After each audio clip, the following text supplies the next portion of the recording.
I once had a dramatic demonstration of the close link between the loss of faith in the future and this dangerous giving up. My senior block warden, a fairly well known composer and librettist, confided in me one day. I would like to tell you something, doctor.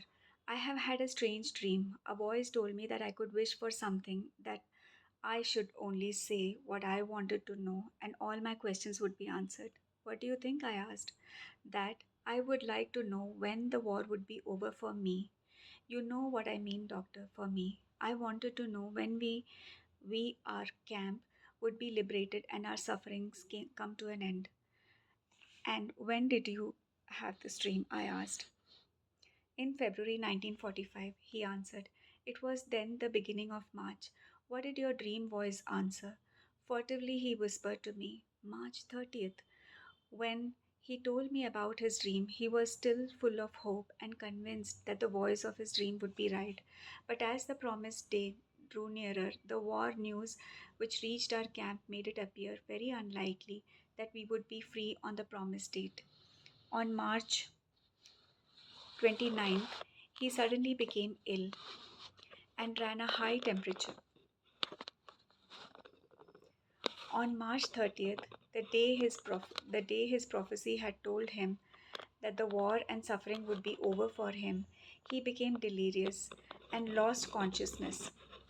On March 31st, he was dead.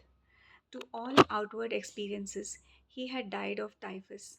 Those who know how close the connection is between the state of mind of a man, his courage and hope, or lack of them, and the state of immunity of his body will understand the sudden loss of hope and courage can have a deadly effect.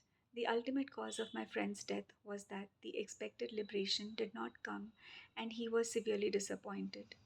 This suddenly lowered his body's resistance against the latent typhus infection. His faith in the future and his will to live had become paralyzed, and his body fell victim to illness. And thus, the voice of his dream was right after all. The observations of this one case and the conclusion drawn from them are in accordance with something that was drawn to my attention by the chief doctor of our concentration camp. The death rate in the week before Christmas 1944 and the 19 and New Year's 1945 increased in camp beyond all previous experience. In his opinion, the explanation for this increase did not lie in the harder working conditions or the deterioration of our food supplies or a change of weather or new epidemics. It was simply that the majority of the prisoners had lived in the naive hope that they would be home again by Christmas.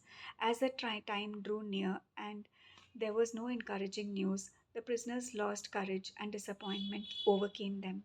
They had a dangerous influence on their powers of resistance, and a great number of them died.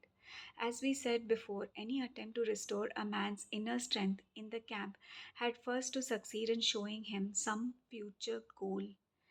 Needs words he who has a why to live for can bear with almost any how could be the guiding motto for all psychotherapeutic and psychohygienic efforts regarding prisoners.